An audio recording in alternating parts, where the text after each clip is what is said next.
ধন্যবাদ মাদারপুর মৎস্য আড়ত ব্যবসায়ী সভাপতি মুসলিম ভাই,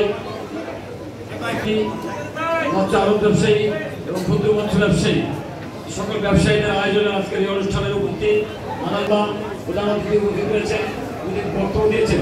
আজকের অনুষ্ঠানের প্রধান আলোচক প্রার্থী বক্তৃতা দেওয়ার পরে বক্তব্য নেয় বক্তব্য দিয়েছেন পৌর আওয়ামী সভাপতি আকবর শাহ হাওলাদার, পৌর আওয়ামী সেক্রেটারি জনাব পারভেজ চৌধুরী সহ এখানে উপস্থিত রয়েছেন আমাদের এই রাষ্ট্রীয় ইউনিয়নের সাবেক চেয়ারম্যান মনির হাওলাদার, এখানে উপস্থিত রয়েছেন রাষ্ট্রীয় ইউনিয়ন আওয়ামী লীগের সভাপতি সাধারণ সম্পাদক, এই ক্ষুদ্র ব্যবসায়ী সমিতির সভাপতি সাধারণ সম্পাদক, মৎস্য ব্যবসায়ী সভাপতি সাধারণ সম্পাদক এবং মৎস্য ক্ষুদ্র ব্যবসায়ী সভাপতি সাধারণ সম্পাদক, বিভিন্ন ব্যবসায়ী বৃন্দ সকলকে জানাচ্ছি আমি ইসলামের মতো সালাম শুভেচ্ছা।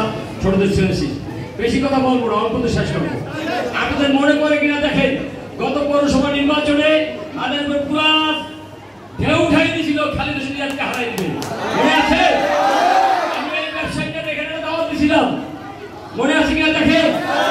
এইরকম একটা আওয়াজ উঠে গেছিল সেই দাওয়াতে, সেই ব্যবসায়ীটার দাওয়াতের পরে খালিদা জিয়ার প্রার্থী হচ্ছে, আরেকজন ছেড়ে গেছিল।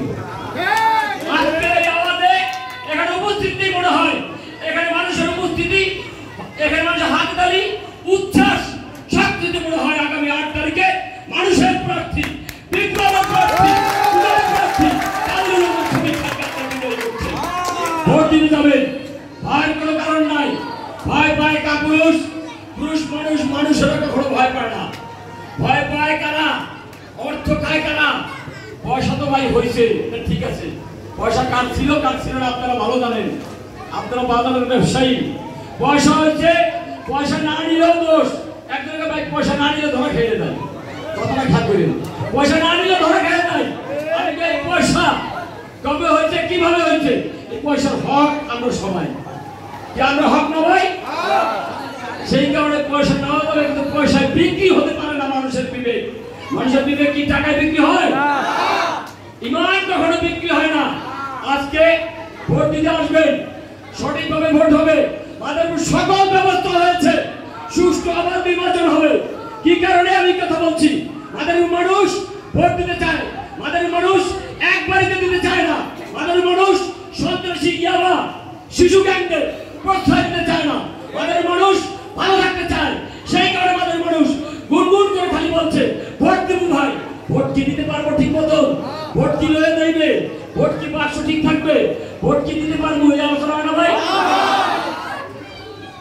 সুন্দর করে বলেন, আমরা 40 বছর এমপি, আপনার বাবা 15 বছর এমপি, 55 বছর এমপি থাকার পরে মানুষ ভোট দিতে ভয় পায়। 55 বছর এমপি থাকার পরে আপনার ছেলের ভোট দিয়ে আপনারা ভোট পিটানোর পায়তারা করেন, ভোট কেনার পায়তারা করেন। চিন্তা জানাই মানুষ আপনাদেরকে টাইনে নেবে। মানুষকে আপনারা দিতে জানেন না, আপনার দলের লোকদেরকে দিতে জানেন না। আপনি দলের নেতা, আপনার 5 জনকে দিবেন।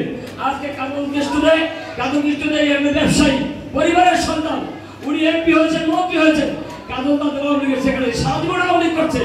এই পুরান বাজারের মিলন হল সিনেমা বাগানতলায় গত 96 সালে ওনাকে পুলিশের পাট দিয়ে বাড়িতে ওনার এক চোখ বন্ধ করে দিয়েছে। সেই কাজলটাকে দেওয়ার দৃশ্যকে তিনি ভালোবাসা বলছে, তুমি নৌকানি উপজেলা চেয়ারম্যান হও, সাধারণ এমপি হও, সবাই ভাগ করে থাকো। কাজল তাকে হারাই দিয়েছে তার ভাইকে দিয়ে। ওনার ভাইকে আওয়ামী লীগ করছে, ওনার ভাইকে এই মাদারপুরে পৌরসভায় উপকার করছে। আমার আর এক ভাইকে গাছের গোড়ায় গোড়ায় সাইনবোর্ড লাগাই দিচ্ছে, কি নারা জানি নাম পৌরসভা। আবার হঠাৎ করে ধরে রয়েছে উপজেলা চেয়ারম্যান প্রার্থী। সব একবারিতে লাগবে, সব ক্ষমতা একক হতে হবে, নালিশ দেওয়ার জায়গা পাবেন না।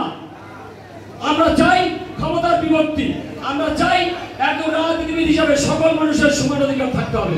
আমরা চাই একজন অভিজ্ঞ রাজনীতিবিদ, এখানে জনপ্রতিনিধি হওয়ার মতন উপযুক্ত বয়স্ক মানুষ, যিনি সরকারে দীর্ঘদিন রাজনীতি করতে গিয়ে 2বার ভিপি হয়েছে, 2বার উপজেলা চেয়ারম্যান ছিলেন, রাজনীতি করতে গিয়ে যিনি বারবার কারাবরণ করেছেন, সেই মানুষকে মানুষ ভোট দেবে। যে মানুষ আমাদের স্কুলে পড়ে নাই, আমাদের প্রাইমারিতে পড়ে নাই, আমাদের কলেজে পড়ে নাই, বাবার অর্থ হওয়ার পরে বড় গাড়িতে ঢুকছেন, আপনাদেরকে ভোট দিলে এই মানুষের কথা বোঝার মতন জ্ঞান হয় নাই। আপনার চাচা, আপনার ভাতিজা, আপনার এমপি সাহেব, আমাদের এখানে দেখেন রাজনীতিবিদ এক জায়গায়, আপনার পরিবার এক জায়গায়। আপনার সন্তানকে রাজনীতির হাতে ছেড়ে দিন, সময়ের মতন বয়স হলে তাকে আমরা যোগ্য জায়গায় বসে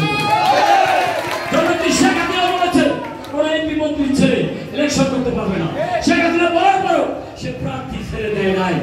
যিনি শেখ হাসিনার কথা বলেন না, তিনি দলের কথা শোনেন না, তিনি নিজেরটাই বোঝেন, তিনি তার বাবার সাথে আওয়ামী করেন নাই, তিনি বঙ্গবন্ধুর সাথে আওয়ামী করেন নাই, সেই মানুষ নিজের স্বার্থ তারা কিছু বোঝে না। সেই মানুষকে মানুষ, শহরের মানুষ, বিবেকবান মানুষ যোগ্যতাকে আমরা ভোট দেবো ভাই, দেবো না ভাই? ভোট দেবেন ইনশাআল্লাহ। বাবুল রহমান শফিক খানের মোটরসাইকেল মামলায় ভোটের মাধ্যমে রাজনীতিতে বাঁচিয়ে রাখতে হবে। রাজনীতি বাবুল রহমান শফিক খান নির্বাচিত হতে পারলে তিনি বেঁচে যাবেন, না হলে তার বিরুদ্ধে হামলা জয়জুলুম চালিয়ে যাবেন। এটাকে আমরা চাই না। রাজনীতি থাকবে, ক্ষমতার ভারসাম্য হবে, মানুষের মূল্য বাড়বে। এটাই আপনাদের বিবেকের কাছে প্রশ্ন ছেড়ে দিচ্ছি। সবাই ভালো থাকুন, সকলের সুযোগ কামনা করছি। আমরা দেখবেন এখানে মসজিদের সভাপতি হয়েছি, আমি সভাপতি হোক ছেড়ে দিচ্ছি। মসজিদের ঝগড়া নাই, সব সভাপতি ওনার করতে হবে। এই মাদারীপুরের বড়ি সমিতি নির্বাচন 10 বছর ধরে হয় না। সকল কিছুতে রাজনীতি ঢুকিয়ে দিচ্ছে, সকল ইনস্টিটিউটের মধ্যে রাজনীতি ঢুকিয়ে দিচ্ছে, সকল সমিতির মধ্যে রাজনীতি ঢুকিয়ে দিচ্ছে। পরাৎকালের সভাপতি বানাইছে, কাজে দেখি সাইকেল লাগাই দিচ্ছে। জাস্তু খান পরাৎকাল সমিতি কিভাবে সভাপতি হতে চায়, আমি তো হেটাও বানাইনি। সব ওনাদের লাগবে। আপনারা এটা চান? সব একজনের হলে, সব টাকার মালিক একজন হলে, সব উঁচা বিল্ডিং একজনের হলে আশেপাশে গরিব মানুষদের বুঝতে দেবে। সবাই এসে ভাই বয়স অনেক হয়েছে, যে মধ্য বয়সের নেতাদেরকে দিতে জানে না, তিনি তার ছেলে সন্তান ছাড়া বোঝে না। একদিকে তার ছেলে বসে, একদিকে তার ভাই বসে, একদিকে তার বউ বসে, আর এখানে দেখেন আওয়ামী লীগ নেতৃবৃন্দ বসছে, এখানে ব্যবসায়ীরা বসছে, এখানে জনপ্রতিনিধি চেয়ারম্যান মেম্বাররা বসছে। আমরা সকলেই মাদারীপুর ঐক্যবদ্ধ হয়েছি। মাদারীপুর যেখানেই যাই মোটরসাইকেল প্রতীকে শ্রমিককে ভোট দেওয়ার জন্য বসে, যেখানেই যাই মানুষ একটি কথা, ভাই ভোটের পাশে পাহাড় দিবেন, ভোটের অভাব নাই। সত্য ভোটের সব ব্যবস্থা হয়েছে, সকল ভোটার ম্যাজিস্ট্রেট পিডিপি সব ব্যবস্থা হয়েছে। ভোট আর চুরি করতে পারবে না। ভোট চুরি করতে আসছে তার হাত ঘুরিয়ে দিবে, একটা বক্তব্য দিয়েছে।